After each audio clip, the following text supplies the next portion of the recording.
Hey guys, Lancer here. Hope everyone's doing well. Thanks for joining me while I look into Double Masters, the very first one, not the 2022 one, but the one from 2020. What I wanted to do was look at the prices of what's happening in the Double Masters because I know that was a good release and figure out what the market's been doing and if now is, I'm not going to say a good time to buy, but it might actually be the other way around, which is now a good time to just watch what happens because people that are in are already in, people that are out are already out. What we need to watch is to see exactly how much people are actually going to get out of this set and if there's actually any value in where the prices are right now. So let's get right to it. What we're going to do is go to MTG Goldfish, where you can go and check out all these sets, and I'm going to go through a couple of different ones. I'm going to do Double Masters 2022 straight after this one. You'll see that tomorrow. Now, what's the reason?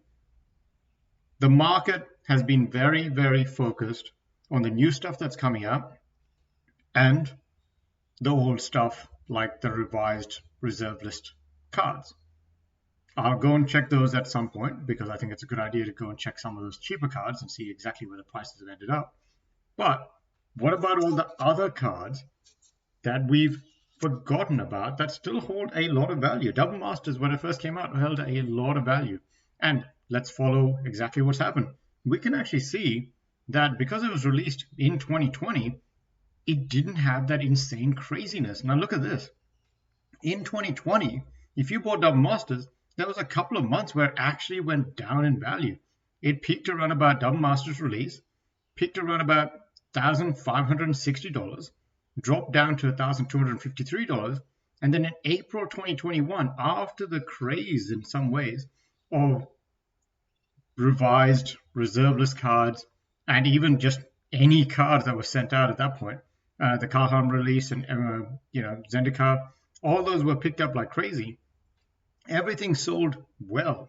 Now you got to remember that Wizard of the Coast said, and I actually believe them, everything sold well in 2020 and 2021. And I believe them because why wouldn't anything sell well when money itself was free? After, when money became more expensive, what changed? That's what we're talking about. That's pretty much the entire, anyone that's interested, please like and subscribe. But I'm going to go on about what has changed from 2022 going forward and how to prepare for the next decade of our lives. Because trust me, something has fundamentally changed, and that's another video as well. But what has changed? Where are we getting the manufacturing and the labor going forward? A lot of Western countries are going to try to do immigration. I'm an immigrant. I mean, certainly from my parents coming to Australia when I was 6 years old. But I think it's important to remember that immigration to a government is similar to you playing a game of Age of Empires where you just get the best villagers from another civilization coming through your borders and they're actually willing to pay you for it. When you see it from a government's point of view, which is from the top-down point of view, you're just getting people to put to work. You care about labor as much as you care about anything else. But if I have idle villagers, I'm going to try to get them to do work. Age of Empires, things like that.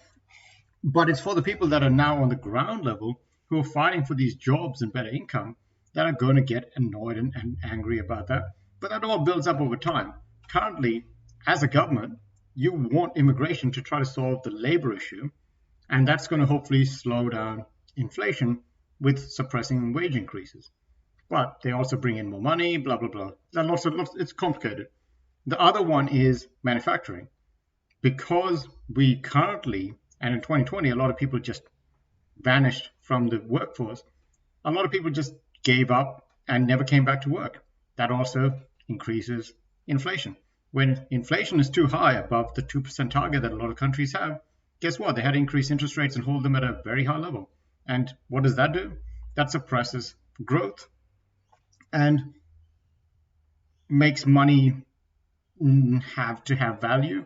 But the thing is, the value of the money is probably never going to be to the level of inflation unless they severely damage the economy. And that's what we're going to find out if they do in 2023. Anyways, long rant, that's future videos, etc. Let's get back to it. We can see that there was a massive spike in about April, starting from probably March to April of Double Masters, where it went from around about $1,383 all the way up to peaking at almost $2,000. Pretty good, $700 gain for your Double Master set. And then look, April 2022, it still kept moving up. $2,152 was the entire value of all of the Double Masters cards. But what happened? Interest rates started bumping up. Bang. Dropped down below 2,000. Interest rates went up again. Bang. Dropped down below $1,915. What am I expecting this curve to do?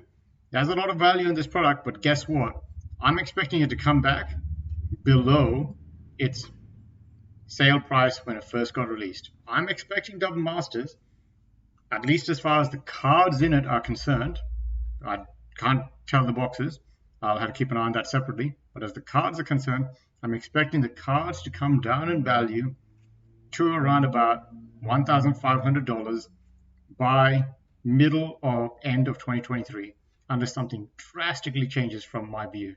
Currently, my view is inflation is going to get beaten down, or we're going to get into a recession, and that's how inflation is going to break. If that happens, it doesn't matter how many of these cards are out there, they're going to fall down in price. So, Double Masters, what are some of the biggest falls this week? You got Mesmeric Orb dropping down by 15%, now to sit at $9.37. Balefix Strix, $2.50, sure, 13% drop. Phyrexian Revoker, Buried Ruins, nothing too crazy. Is there actually something that actually has a reasonable amount of value? I got Dark Confidant dropping by another 6% this week, now sit at $22. Is he still a staple? Kali of the Vast, 7% drop, now sit at $8.76. Mishra's Bauble, 7% drop, now sit at $5.36. Quite impressive that that card is still holding up that kind of value. And as you can see, that's for this week. Entire week, or whatever range, 79% declining, 39% rising. Obviously, MTG Online is completely different math. But the value that was in here is actually really important to remember. Now, I've talked a lot about what might cause it to fall over, but we're going to have to keep an eye on it. And I will try to do a Double Masters set review. So I'll go over Double Masters 2 soon. But I'll try to do what happened to Double Masters 1 and 2 over the next couple of months, because I think this is important. This is a market which had a slow start. It had a delay in picking up the value and the price, which means it's going to have a delay on the way back down. Now, is that delay going to be enough for people to escape? I guess if you're sitting on Double Masters now, this could be considered a good time to still get out, because unless you bought above the $2,000 mark, which for a lot of its history, it was above or around about 2,000. So maybe you are still underwater.